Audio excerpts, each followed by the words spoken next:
There's a wave building around the world, and it's just hit our shores. Advocates have welcomed a surprise decision by Australia's drug regulator to approve 2 psychedelic substances for treating severe depression and post-traumatic stress disorder. But some experts are worried the move is premature. They're urging caution for the use of therapies they say are promising but ultimately unproven. I felt quite euphoric and like I'd really shifted a burden. It was almost sort of emotional jumper leads or something. Yeah, I think psychedelic-assisted therapies are definitely one of the most exciting things in mental health care in a long time, with an important caveat that this is a form of augmented psychotherapy, not a drug treatment per se. I hear all of these media headlines, it's the panacea, it's going to change our world. I think that we need to be very careful in saying it's going to completely revolutionise mental health, because I don't think it's going to be the intervention of choice for a lot of people. You can have experiences that can be really confronting, but at their core and in their essence, I find them to be inherently spiritual. The research indicates its success is brilliant. If I'm the crash test dummy, let's do it.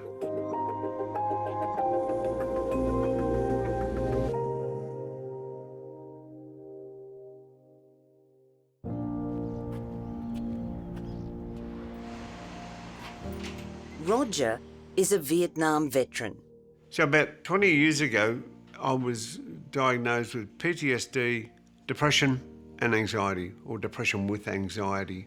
What I'm dealing with, I've been dealing with for 50 years. I know no other way. Like many he served with, Roger came back to a hostile reception. Anti-war protests were often directed at returning troops.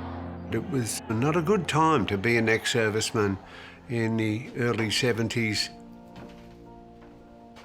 You try to identify what's wrong, and you can't. The medications, the antidepressants, I just don't get on well with. I was damn near suicidal on one of them, and it got to a point where I could not take it anymore. I couldn't deal with it, nor could my family. It was an appalling situation.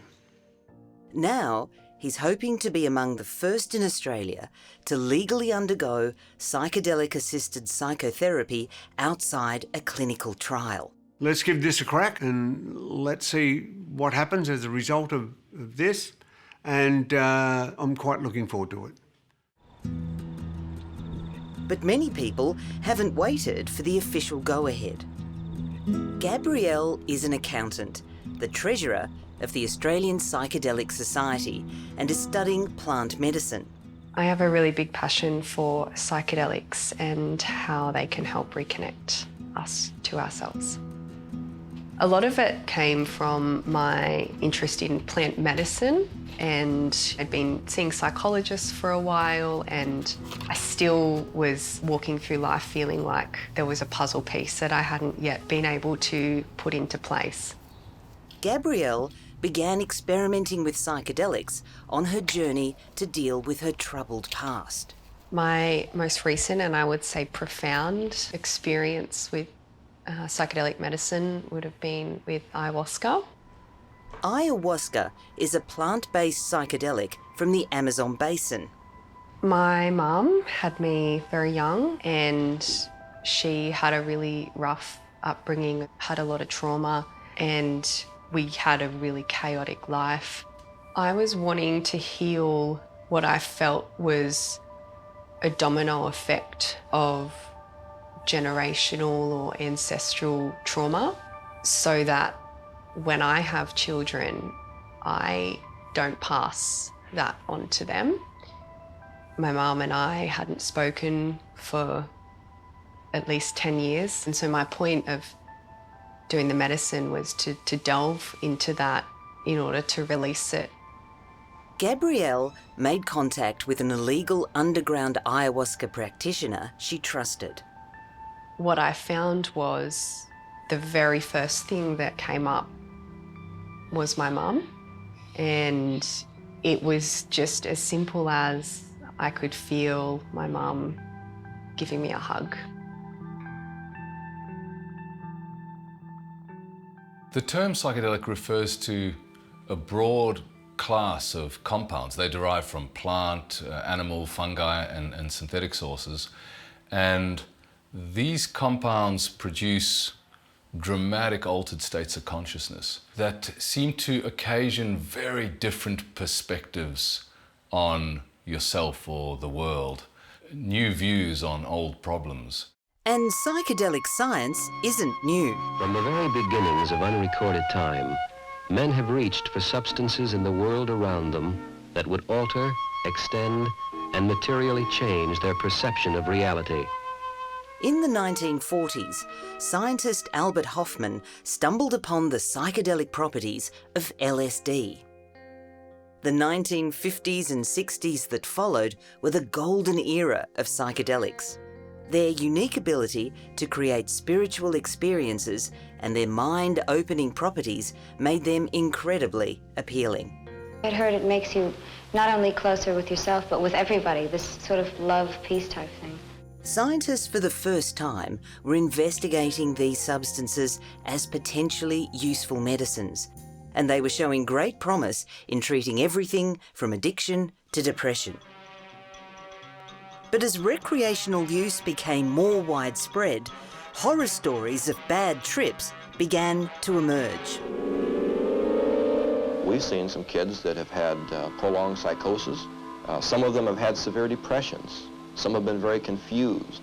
And some of the groovy hallucinations and the colors that they wanted, they couldn't stop. America's public enemy #1 in the United States is drug abuse. Then came Nixon's war on drugs. By the 1970s, psychedelics were outlawed and a giant pause button was pressed on research. But over the last few years, there's been a renaissance in psychedelic research, offering tantalising hope to those suffering. It's estimated that 44% of Australians aged 16 to 85 experience a mental health disorder in their lifetime, and many, till now, have been very hard to treat. It's exciting because we were very short of tools in our toolbox with people that had chronic mental health conditions. And psychedelics do seem to offer us something that we haven't been offered for a very, very long time. Some of these drugs, when combined with quite a bit of specialised psychotherapy, can drive long-term change and benefit in conditions like PTSD, post-traumatic stress disorder, depression, and end-of-life distress. Dr. Paul Liknaitsky heads up the clinical psychedelic lab at Monash University. They're running one of only a few clinical trials around the country looking at psychedelic-assisted psychotherapy. Their latest trial is to treat anxiety disorder using psilocybin, which occurs naturally in magic mushrooms. This usually involves multiple psychotherapy sessions and one or more drug dosing days under highly controlled conditions. Take a moment to connect it with your intention for the day. So set and setting are really important when you're dealing with this type of medicine. The set is helping them understand what they're actually walking into and what the whole process is about, and that it's a 14-week arc of treatment. It's not just pop a pill on one day and that's going to be a miraculous cure. It's the therapy component and it's the work they do between sessions, plus it's the dosing day. And the setting on the dose day is important as well. So it's got to be a really serene, comfortable, safe environment. In a world first, the therapists in the Monash trial have had the opportunity to undergo psychedelic therapy themselves. Pretty much every participant says to you, have you done this and is it safe? And you can, with your hand on your heart, say that you know what they're going through. It was an incredibly useful form of training where therapists had the opportunity to lie here in the dosing room and receive a truncated version of the same treatment that their patients received. You know, psychedelic experience is not only ineffable, impossible to describe, it's also inconceivable. They'll be able to hear us through the headphones. We're right here with you. They'll be listening to a curated playlist and waiting for the medicine to start to work. Then it gathers momentum as we head towards peak with the medicine, where some material might be coming up for them. Nice, deep, slow breaths.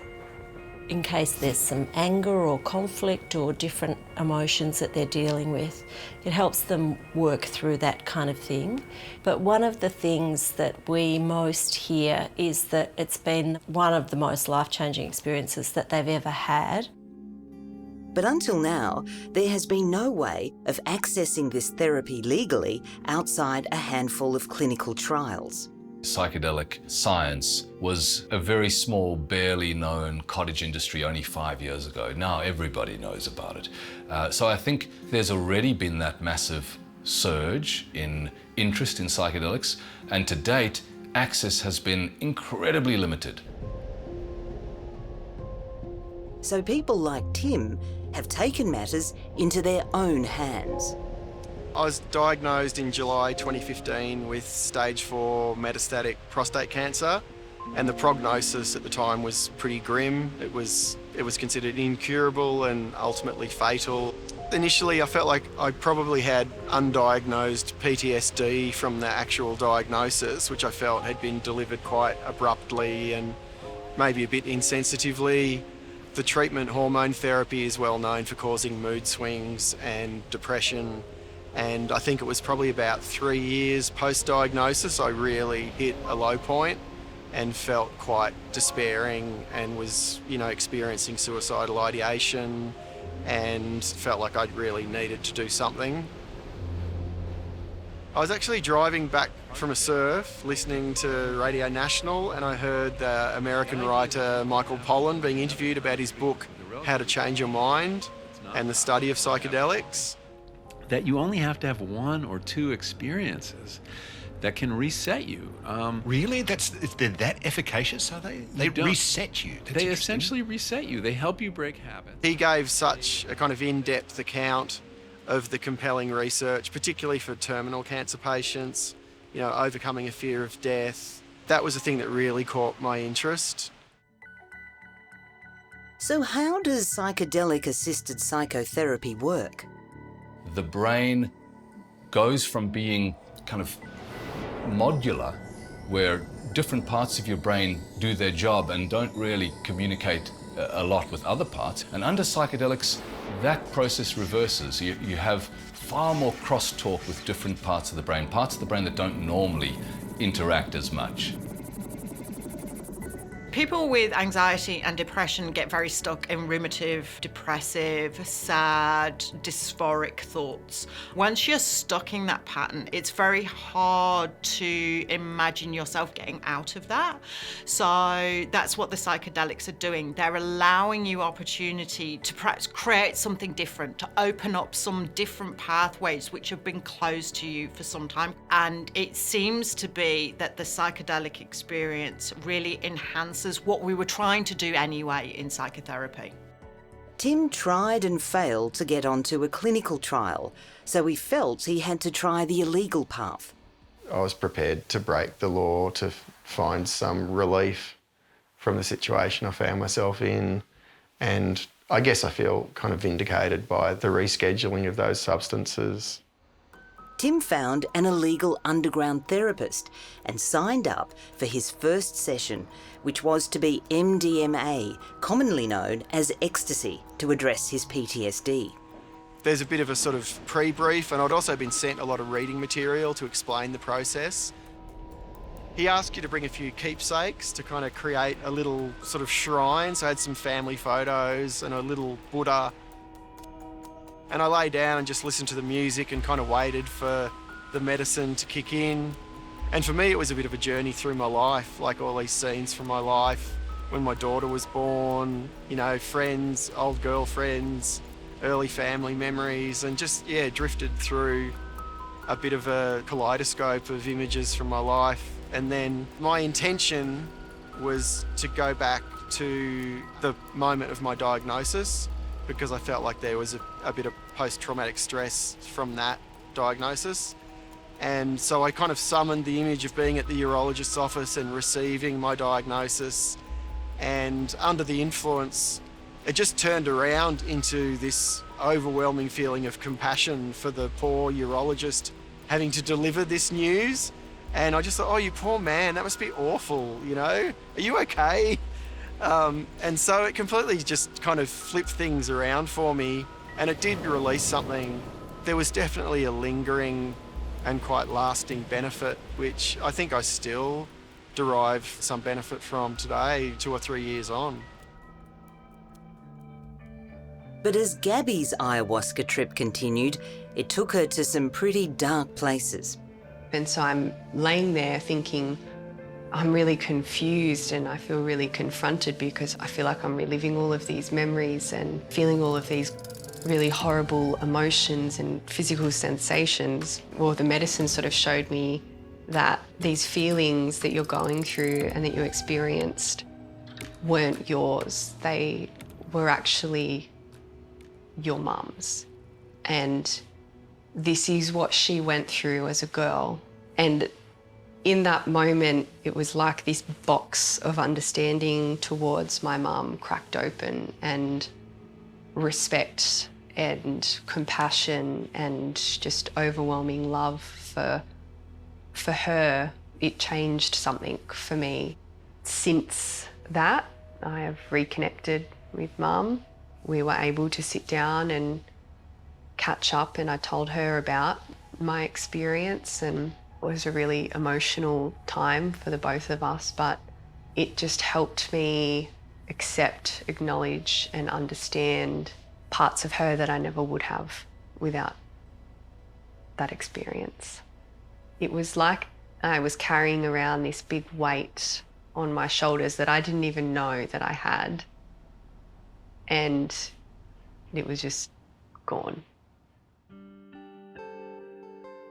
For both Tim and Gabby, neither had gained any new information, and yet their perspective on the situation dramatically shifted.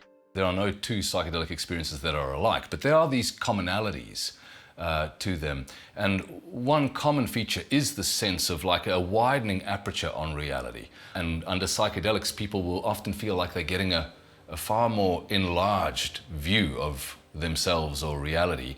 And some people will feel that to be deeply profound. It's quite profound because spiritualism, consciousness, connection to self, but also dissolving that sense of self at the same time is really kind of just the pinnacle of what psychedelics seem to do. I mean, they're not always positive. You can have experiences that can be really confronting, but at their core and in their essence, I find them to be inherently spiritual. But there are dangers with doing this kind of underground therapy. I guess the biggest risk is being traumatised from the experience. You're going in expecting healing and coming out with more trauma. These are often very challenging, confronting kinds of experiences. When they're well supported, they're useful, they can be so wonderful. But when they're not well supported, or when somebody is not screened in appropriately, these experiences can be traumatic. They can leave people feeling destabilized. They can provide a form of like ontological shock where people feel like their sense of reality is turned upside down in distressing ways. And even in highly controlled clinical trials, the therapy doesn't work well for everyone. At Swinburne University, Professor Susan Rossell is heading up another clinical trial looking at psilocybin and treatment-resistant depression. From the pilot study to date, we've had a third that have done really well, a third that have done really badly, and then a third that have had this mixed outcome. For some people, it's amazing. They are reinvigorated, woken up, they can see things differently.